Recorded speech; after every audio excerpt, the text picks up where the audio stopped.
Okay, just a quick video today because we're coming through the Enlightenment period here, passing by the French Revolution, and we're going to have another unit on this 1700s, 18th century, and then we're going to move on into the 19th century, past the French Revolution. But I want to talk about something. Let me share the screen for the title screen while I talk to you about this.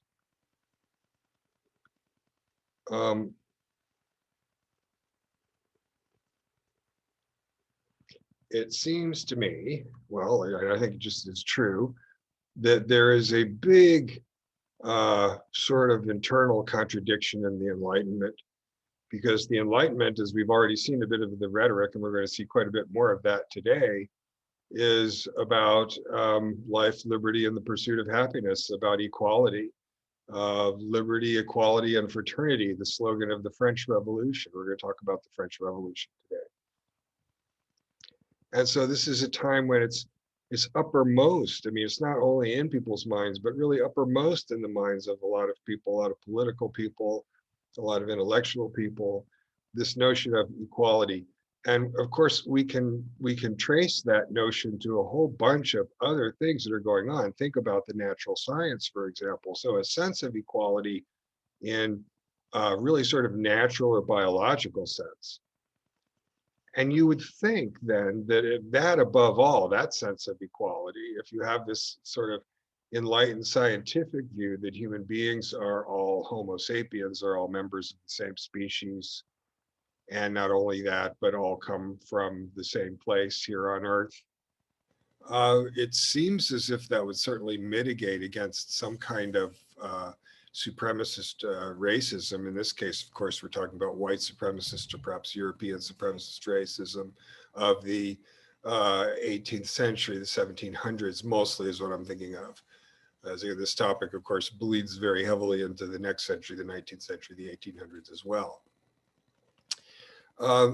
Now, so a couple things. So I want to do something very specific. I'm not here to talk today. I'm not here anyway to talk about the whole history of slavery and the evils of slavery. So I'm not going to talk about the evils of slavery, but I have a couple very specific reasons. As I say, as a humanities teacher who teaches, humanities since the Renaissance, and we come up through this Enlightenment period of the French Revolution, so on.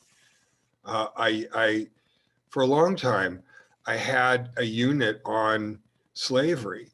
And I think that that's pretty justifiable because, for one thing, we're here in the New World. I'm here at the University of Puerto Rico, but we're over here in the Western Hemisphere, and a responsible humanities class should address it. But also, so one thing, this is not my purpose today, but it's one reason to talk about this.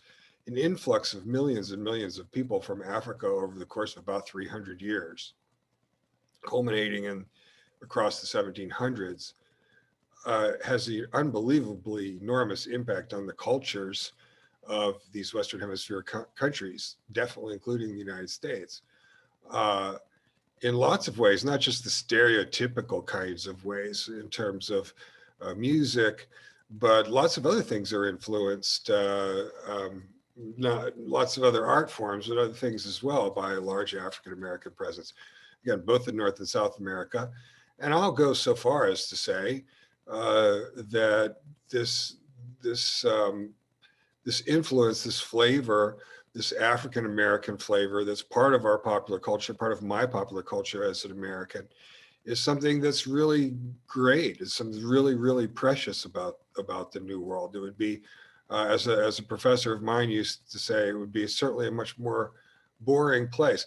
At the same time, our problems are real, and the historic evil of slavery was real. So my challenge here, and I always felt, as I say, I even almost wasn't going to do this video, but then I thought, I just cannot talk about these Enlightenment ideals and all this social theory and social contract and Jean-Jacques Rousseau and all that we've been talking about, and not talk about slavery, and not talk about that internal contradiction that Enlightenment thinking is involved in. So quickly then, as I said, I don't need to take up too much time here to make the point, but I do have some ideas about the relationship between Enlightenment thought and sort of rationalizing slavery for some of these Enlightenment people. So that is why I'm here. I'm going to talk about that real quick. We have about, I think, five or six slides here. Basic facts about the French Revolution. Of course, with the French Revolution, I mean, I think really the whole story of the 1700s in Europe is that everybody, but certainly including the French monarchy, has this tiger by the tail. I mean, the population of France doubled during that time, doubled in the 18th century, and these enormous concentrations of wealth, the very thing that made Louis XIV the Sun King, the original Baroque king, such a sort of larger than life figure, was the incredible concentration of wealth and power that happened to fall into his hands as one of the latter-day monarchs. But what was really being reflected there was the power of the French nation, the immensity of the French nation. And there wasn't really any chance that traditional monarchies, I think, were going to make it through that. Again, middle class, that bourgeois, that term bourgeoisie comes from this period. And the erosion of aristocratic privileges. You know, the United States Revolution is to some extent a part of the revolution of aristocrats against the monarchy when they lost their traditional right to be free of taxation with the end of feudalism.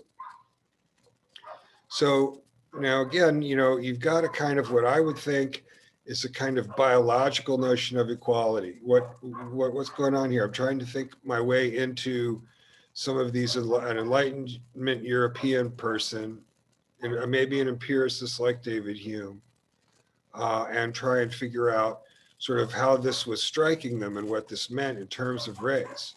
So you have a naturalism that integrates human beings into the rest of nature, sees human beings, in short, as animals. Okay, and then we've been talking about this social contract theory of Hobbes and Rousseau and the rest. And this idea, so a fundamental idea here, a fundamental political idea, is that any political arrangement, any political institution is justified and is only justified to the extent that it is beneficent, helpful to the people. As soon as it's actually a drag or a negative influence on the people, it's not legitimate.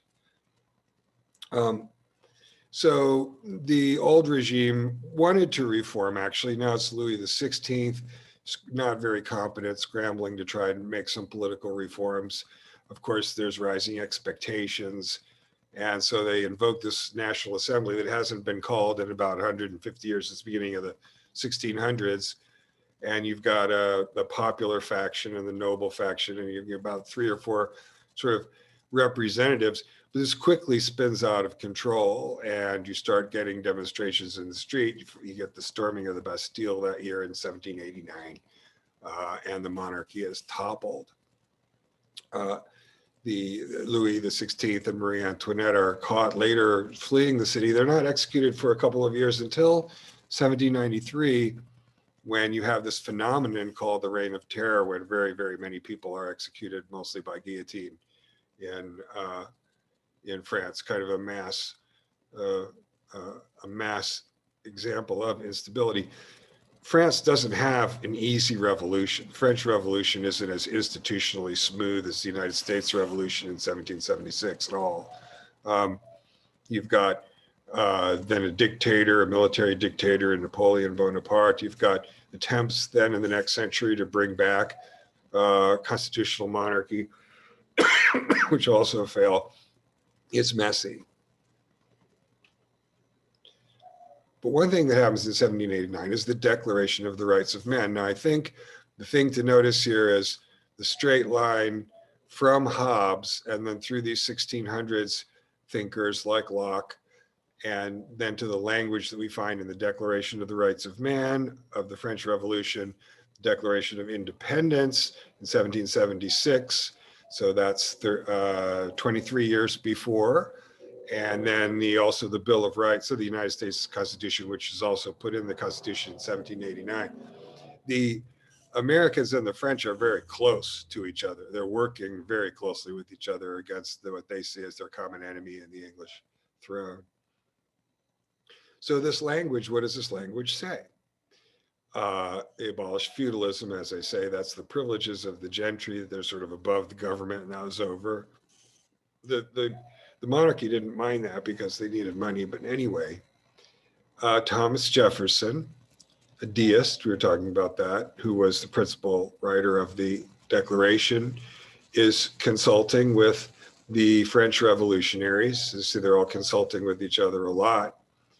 And so the Declaration, we hold these truths to be self-evident, that all men are endowed by their Creator with certain inalienable rights, among those rights being life, liberty, and the pursuit of happiness. It's straight up Thomas Hobbes, right? Straight up Baroque science. So that's, that's the spirit of it. And again, in the Bill of Rights, also in 1789, again, not coincidentally, part of the sort of general movement, which reaffirmed the rights of citizens to due process and freedom of speech and constitutional law and protection, so on. But the big contradiction, of course, is slavery, because here I am, Mr. Professor, teaching what?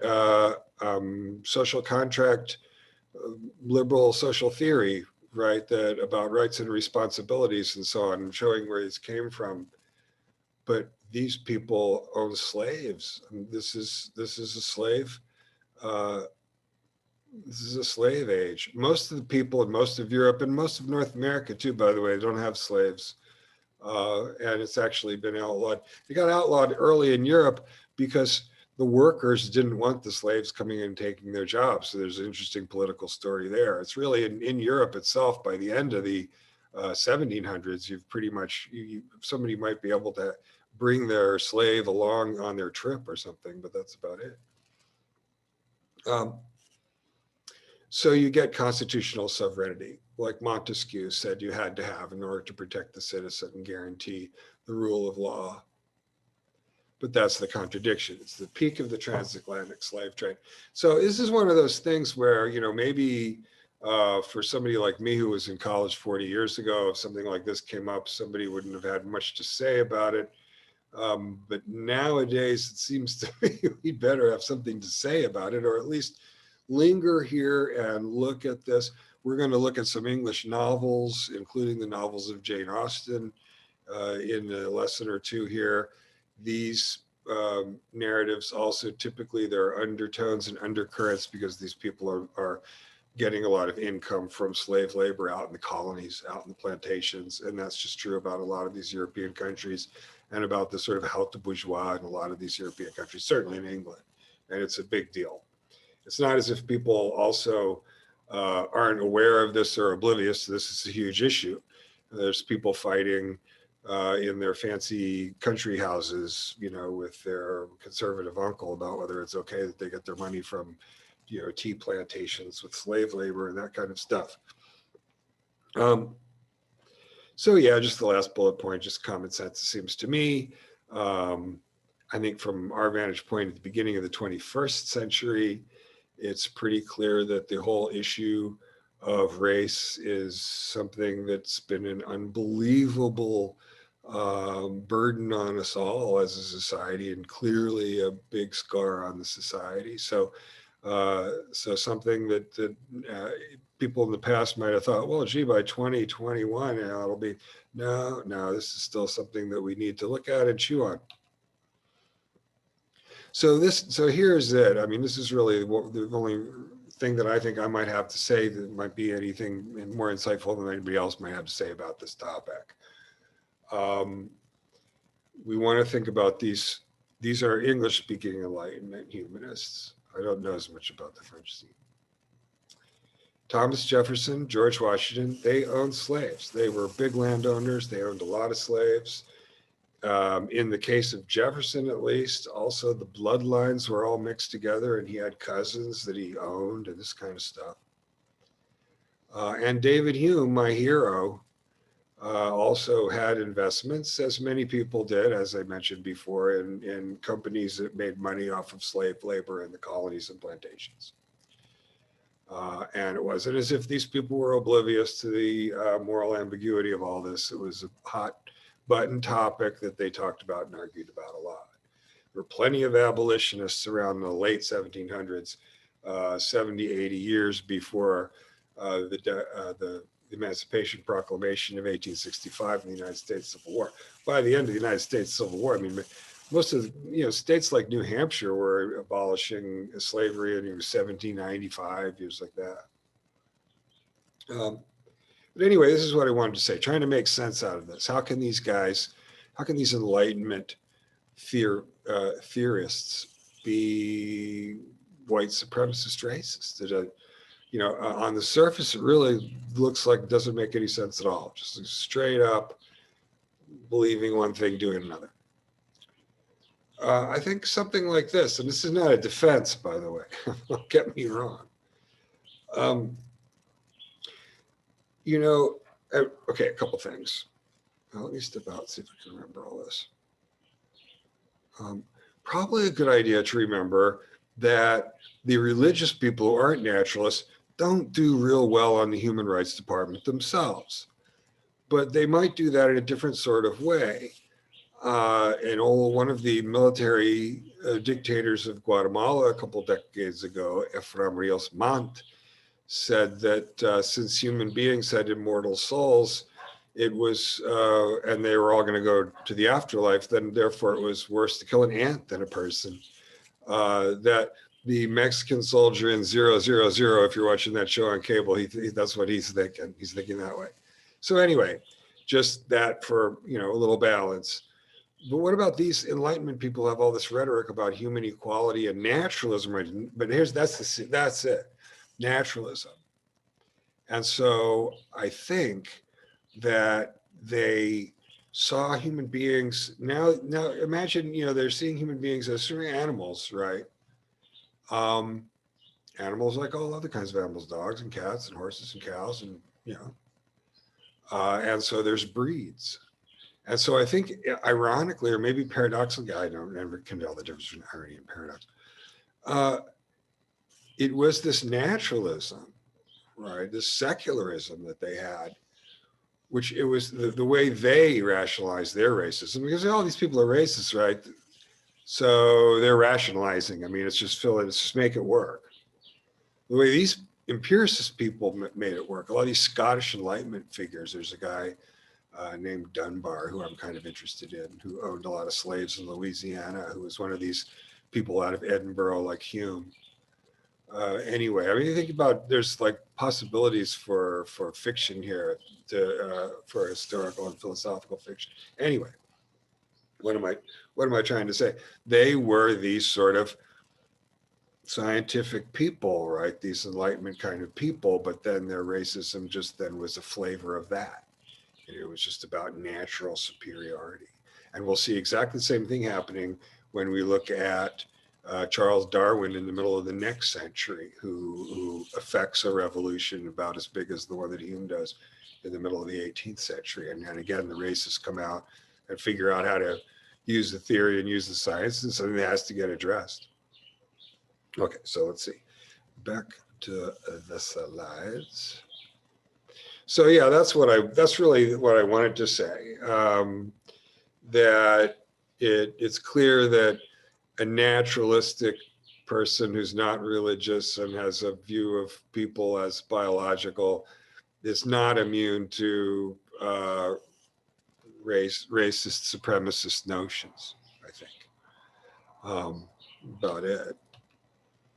Now, another thing, though, that I wanted to mention is that you had a very large abolitionist movement throughout the end of the 1700s and into the 1800s. Again, from the point of view of the United States, we forget because we think of the Civil War in the 1860s, but that's really very late in terms of the abolitionist movement. Most places, including a lot of places in the United States, as I mentioned, slavery was abolished a long time before that. Anyway, one thing that happened was a lot of middle-class women who didn't have they didn't have the vote, they didn't have a lot of ways of expressing themselves, certainly not politically, but they got involved in the abolitionist movement. It was kind of a socially acceptable thing for them to get involved in. sort of a charitable kind of thing to do, to work against slavery. And in that, and in getting involved in conferences and organizing, a lot of people got their consciousness raised. There's a real direct tie between the struggle against slavery in the end of the 18th, beginning of the 19th century, and what we could call first wave feminism that we see coming up at that time. The women would be on the balcony at the meeting, or they'd be behind a curtain at the meeting. Of course, they wouldn't be allowed to speak. And seeing these kinds of conditions, as I say, raise the consciousness and raise the political awareness, as well as just organizing itself, gave people skills and chops that they didn't have before. Again, you had the Declaration of the Rights of Man and the Citizen was the full title of the 1789 Declaration of the French Revolution. De Gouget, I don't know how to pronounce her name, the Declaration of the Rights of the Woman and the Woman Citizen.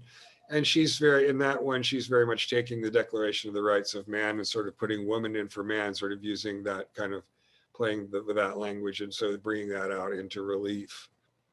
And then Mary Wollstonecraft in England published The Vindication of the Rights of Women, which is more a tract where she's arguing, principally she's arguing as constructivist line, that lack of education and experience was the thing that kept women down. Looks sort of right to me. Mary Wollstonecraft, by the way, died in childbirth. Her child was Mary Wollstonecraft Shelley, who wrote Frankenstein, and later on, a couple decades later. Okay, so you get then this coming out of this experience, the experience of the revolution and the experience of slavery, you get feminist thinkers and activists. And then in 1848, which was also the time of widespread uprising in France, by the way, in 1848, in fact, uprisings across Europe, you get an important conference in New York State, Seneca Falls, of Susan B. Anthony, you may have heard of, and some other people. A lot of really interesting characters involved in the abolitionist movement and in early feminism. So that's a fun topic to look at. The other thing, I mean, maybe a lot of people don't necessarily know about the history of the women's movement in the late 1700s, early 1800s. I find it's even more sort of dismaying. I think I feel this way around literature people, but these things just take a time. Slave narratives. There is a large body now of excavated narratives written by slaves during slavery, usually on the topic of slavery and their lives. Enough of this now that it does represent a real genre, and one that I think students of United States society and history and literature really need to know about. Everybody knows about the autobiography of Frederick Douglass, and then Sojourner Truth was discovered, and her speech, it was really Ain't I a Woman.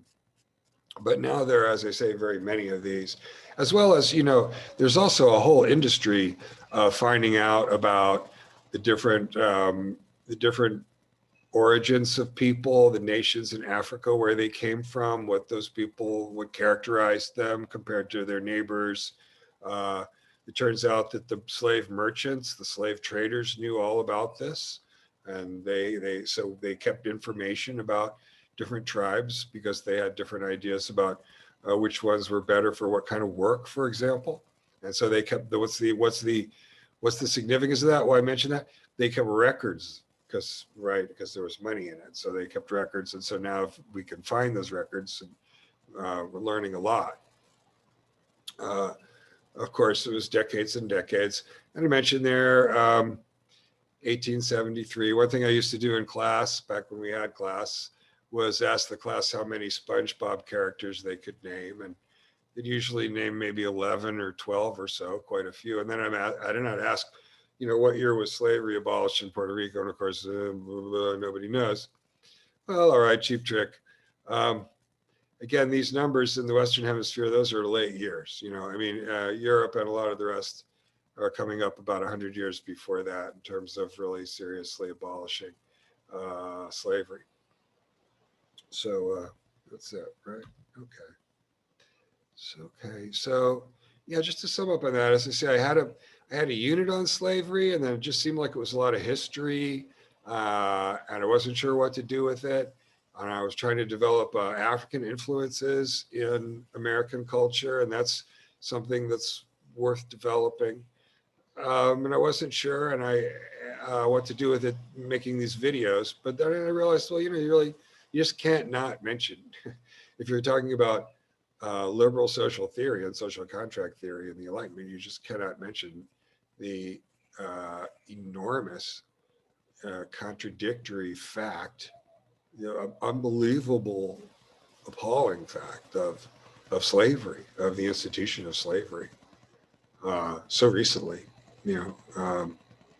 just way less than 200 years ago still. So something of great and vital importance to us all. I hope that some of our national politicians keep on paying attention to that issue, but that's all I'll say. Okay. All righty. So that's a short one. I'm going to do I'll give you another video or two for next week as well, but I just wanted to make sure to cover this point that I wanted to make for you today. All right. That's that though. All right. Bye-bye.